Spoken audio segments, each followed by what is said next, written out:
Hi guys, welcome back to my channel. It's Rose. How are you all doing today? Today we are doing our 3 ways video and we are working with dies and die cuts.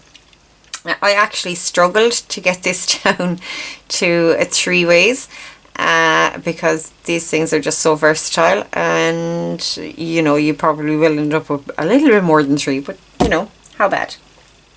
So first things first, we are working with tuck spots and pockets, and I have a sample here of a die cut that I have used as a tuck spot in one of the journals that I'm working on at the moment, and this is the die that I used for that.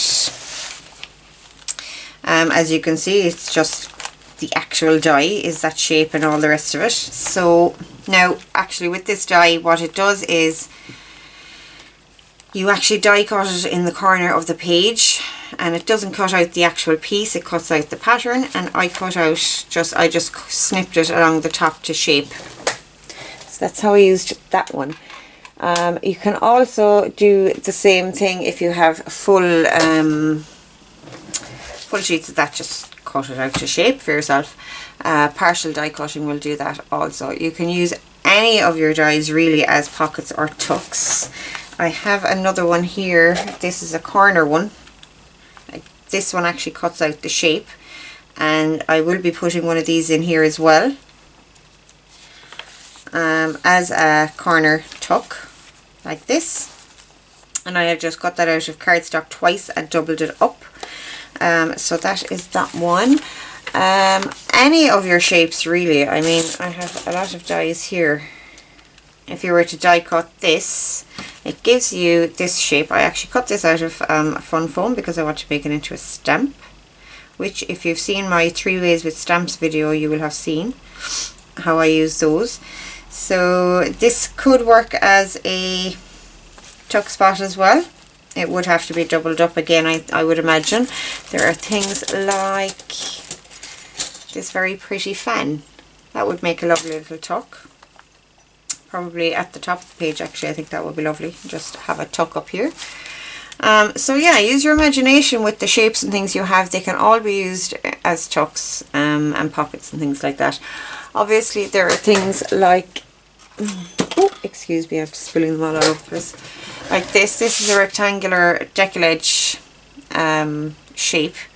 Obviously I could cut that out, stick it on, and we have a pocket, or I could cut it out, cut it in half like this and use this half as a pocket, or cut it in half maybe that way and have that edge as the pocket.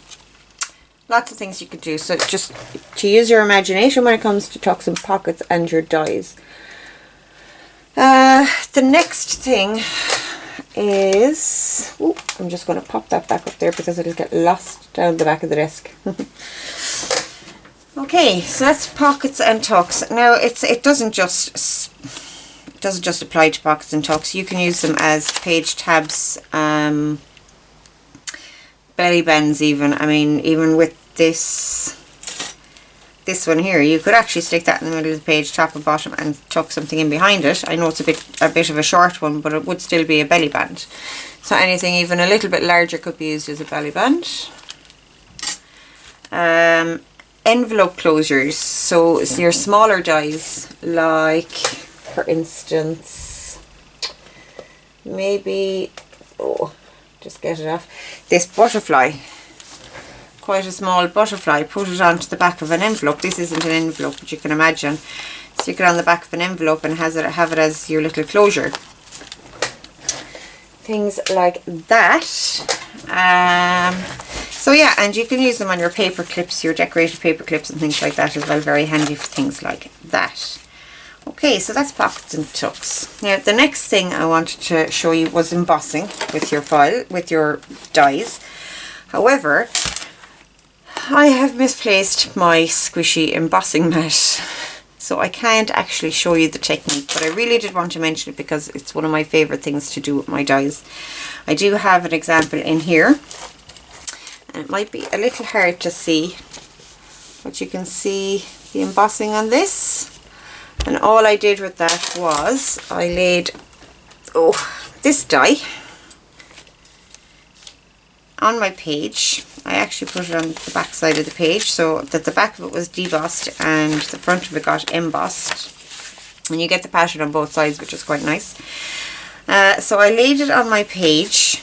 I put my squishy embossing mat under here. Now I will try to find a picture of an embossing mat and put it in the video somewhere. And I will also link one down below. I will put an Amazon link down below for you. If you've never come across them. It's basically just a little silicone rubber mat, and what it does is it allows the blades of your die to press into the paper, but because the silicone gives with the pressure, it doesn't actually allow it to cut, so you get an embossed image. So that is number 2, and as you can see I have used that as a frame in my page. I absolutely adore this look. I love it. It's one of my favourite things to do. I think I might have mentioned that already, did I? But you can do it with your butterfly dies, you can do it with hearts, shapes, emboss or deboss a circle as a frame and pop a focal point inside. Lots of different things you can do with the embossing as well, so play around with it, and everybody's going to get different results because we all have different dies, so it can be a very interesting one. Okay, so the last thing I wanted to do, and I am going to demonstrate this a little bit just to show you how easy it is. And what I've actually done here is I have taken little offcuts from this. Now these pieces, these little diamond pieces, get popped out, and what's left behind is the pattern that the die makes. So I keep all those little pieces that pop out. I have a baggie full of them here, all different shapes from all different dies, all different colours from different projects.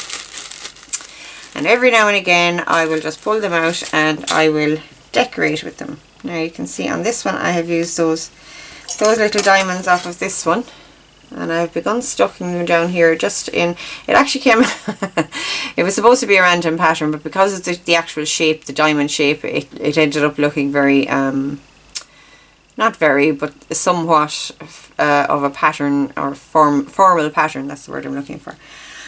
But it's working out nicely enough, and I'm just going to put on 1 or 2 more so you can see.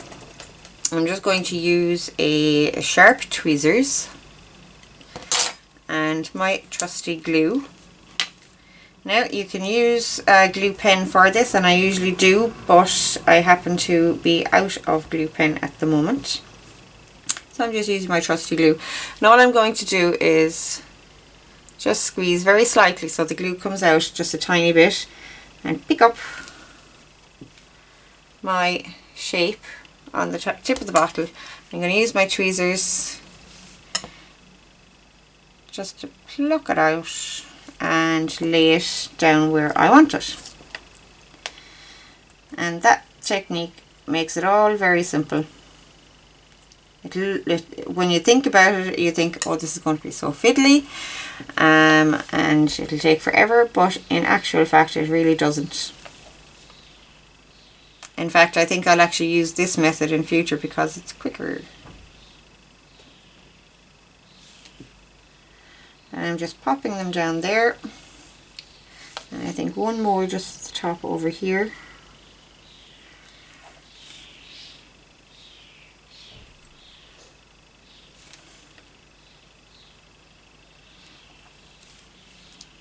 And I think that is all I want. I might put one just there,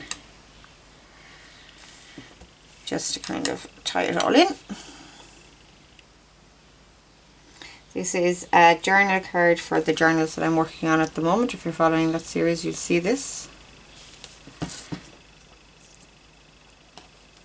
Et voila. So, there we have little decorations, and I have used this on cards before, and it looks awesome. It really does. So there we have it. Another way to use those offcuts is when you take your die out of your machine, hold it so that the flat side of the die is to the bottom. Lift your plate off and carefully peel your paper away. Carefully peel your actual die cut away. Leave the bits in there and get some transfer tape like you'd use for a Cricut, or even some purple tape would actually work, or washi tape. Lay it over the die and then just peel it back so that it picks up all the pieces in order. And then you'll be able to set them down in that order. You could put the glue down first, lay the tape down on top of it, and carefully peel it back with your tweezers, you know, so you can actually get them in the shape that you want them, if you want them in that exact shape that they come out of the die. Now,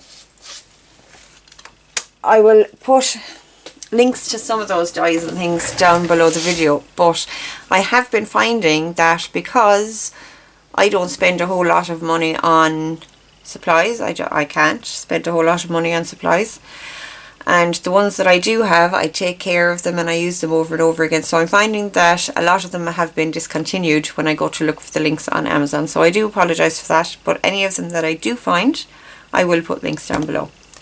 So there we have 3 ways to use dies and die cuts in our journals, and I hope that gave you guys some new ideas. I hope it showed you the versatility of dies and die cuts, and I hope it helps you to think in new directions when it comes to using those things. Okay, have a great day guys, enjoy the rest of your week, and I will talk to you soon in the next video. Bye!